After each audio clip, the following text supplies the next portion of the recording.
back to Suns, and a name that continues to be linked loosely, I would say, to the Phoenix Suns. Not like they're like close to getting a deal done for him, but a name that keeps popping up, Kellan, is Jonathan Kuminga, and that's a guy that the Suns have been interested in for a while, and it makes a lot of sense on some levels.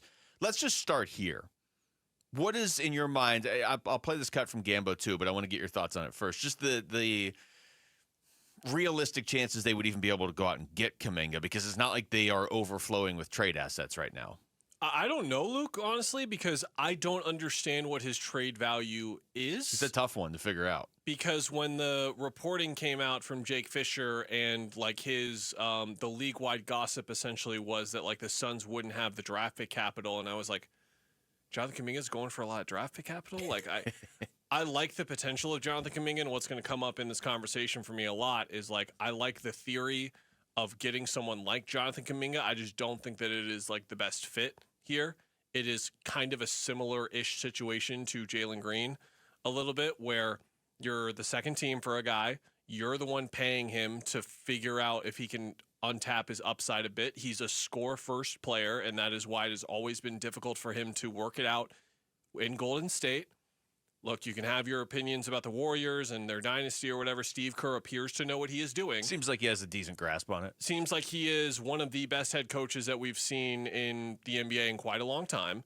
For him to continuously look at this guy and not be interested in playing him, you can look at it like maybe there's like some personal stuff there or whatever, or maybe you can just look at it for the basketball thing, which I would assume, based on like, with all due respect, guys like Guy Santos and others playing over Jonathan Kuminga, with how immensely talented he is, you assume that there is a lack of inclination from him to accept like the type of role that he would have to play on a team like the Warriors, or let's be honest, a team like the Suns. Here's what Jonathan Kuminga is. He's 6'8", he's super explosive, he's strong, he's fast. You know who needs those guys? The Suns. Yeah. They need guys like that. You know who they need? Guys who get to the rim and shoot 70% at the rim. That's Jonathan Kuminga. Now, there's just the fit issue I have where, again, like you're asking Devin Booker to be Steve Nash. The best way to help Jalen Green and Jonathan Kuminga, who's only 22 years old, was taken 7th overall in 2021. The best way to develop those guys, get them the ball. So is Devin Booker going to just average like 11 assists a game? Like what are we doing with Book exactly? I would like Book to still be able to shoot. That is your best player. So I would love for you to develop young talent, but at the same time have Book in a position to play his best basketball, and that would just not be doing so for him. Also, this is the type of move where I would assume Green and Brooks are still starting alongside Booker, so now Ryan Dunn's going to the bench. I want Ryan Dunn playing 30 minutes a game next year. Yeah. So there's just a couple of different like reasons where I don't think that this is the best fit for them, but at the same time, if you can get him for like a relatively low price and you can figure out a multi-team deal or something like that where you just give up Grayson Allen and Nick Richards, or you just give up Grayson Allen and Royce O'Neal and clear up that logjam while bringing in someone like him on a affordable, decent contract. Like, do not do this to pay him $30 million a year because he's a restricted free agent right now. It'd be some type of sign and trade. Don't do this to pay him $25 million a year. You can bring him in on a somewhat affordable deal that couldn't come back to bite you.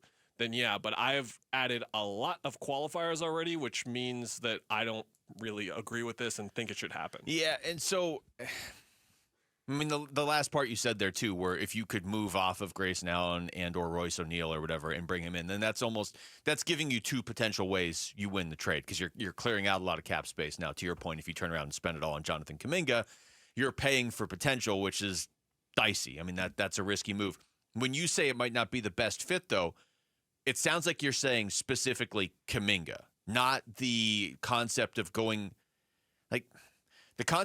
out and taking on a player where this is their second team and they have upside. This is what you need to do. Yeah, I don't know if they have any other options. This is what you do on the margins. Look at the Indiana Pacers and then making the NBA Finals. Like, they developed Miles Turner for a very long time, but they were the second team for Tyrese Haliburton. That was a very lucky example where it was like the only thing that the Kings wanted was Domantas Sabonis, apparently. Yeah, that and helped. They had Domantas Sabonis. You so knew that sure Haliburton helped. was good, at least.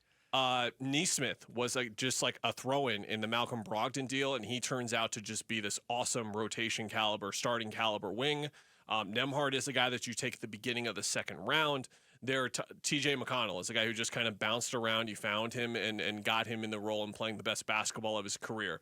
Teams always find a way to nail the margins like this, and the Suns have mostly struggled with it over the last 2 years. So, for example, if Mark Williams turns out to be a top 5, top 10 center in the league, that would be an example of this kind of happening. If you were to just get Jonathan Kuminga for a relatively low price, and then he turns out to be a 20, 25 point per game guy who's a very good NBA player, that is the type of move that they need to make. So I understand the aggression in seeking that out, but it's got to be the right move, and it's all got to fit together. And you've already got a bunch of stuff that doesn't fit together in the first place. There are easier moves to make, but at the same time, like gambling on talent right now with where they're at, having the talent, having the young upside is something they didn't have a year ago. They've got a lot of it now in the last couple of months, and adding another one, I would understand what they're going for. I just wouldn't agree with it. It's tough too, because they're in a position where you almost have to play that like lottery game where you're gonna gamble on talent, and hopefully some of it's gonna hit, and then then you have something to start to build around. But it's like buying a scratch ticket, but it's not like they can go buy 20 scratch tickets. Like if you set that move up and okay, here we go, and you've chosen this Jonathan Kuminga, then Jonathan Kuminga needs to be the right guy, because it's not like you can go try it again in 3 months with somebody else. Okay, well, that wasn't it. We'll just try this and we'll try this. They're still pretty limited in what they're able to do. And this, at a certain point, is where, you are paying Bradley Beal nearly $20 million a year for the next 5 years comes into play. You can go out and you can play the lottery a little bit, but you have to win it. Otherwise, you can't keep playing it. And so they need a player like that was highly talented and was highly regarded coming into the draft that just hasn't hit on his first team.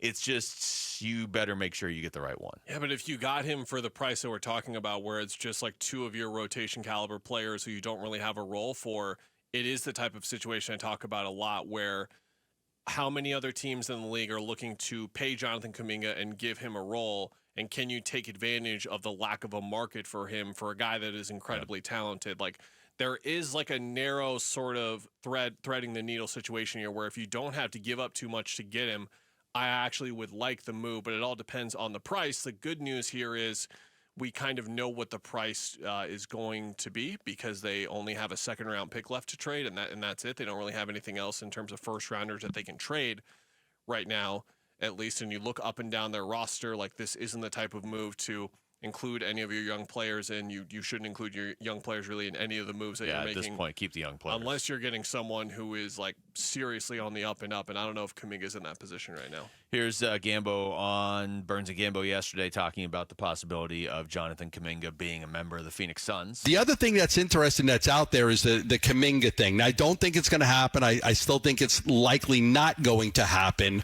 But the Suns have always had some interest in Kuminga. From back when they were going to trade Durant at the deadline to Golden State, Kuminga was going to be a big piece coming back. So I'm not going to say no, they don't like him. But it's a low chance. It's a low chance that they would be able to do a deal like that. Yeah, I mean, right now everything I would say is relatively low chance. I would say the important part of what Gambo just said and what we've been talking about, it's not something that's not going to happen because the Suns aren't interested. The Suns are interested, so there's always a chance that it happens. It's kind of like what you were saying. You probably need to get other teams involved, and so then you're trying to orchestrate a trade with a bunch of NBA GMs. And as an example of a situation right now with the contracts they have, it's like, okay, is there a market for Jalen Green? Is there a market for Grayson Allen? Is there a market for Royce O'Neal? Is there a market for Dylan Brooks? Like, there's a lot of names I just named. Yeah, it feels like you'd like to be able to make moves now that aren't contingent on you making additional moves. You'd like to just be able to make clear-cut moves here going forward. That's why I think everybody was so fired up for the draft, because you drafted Kamal Malawach. There's not like and that means we have to do this and that or whatever. Thanks for watching Wolf and Luke. Tap to see more and click the button in the middle to subscribe to Arizona Sports.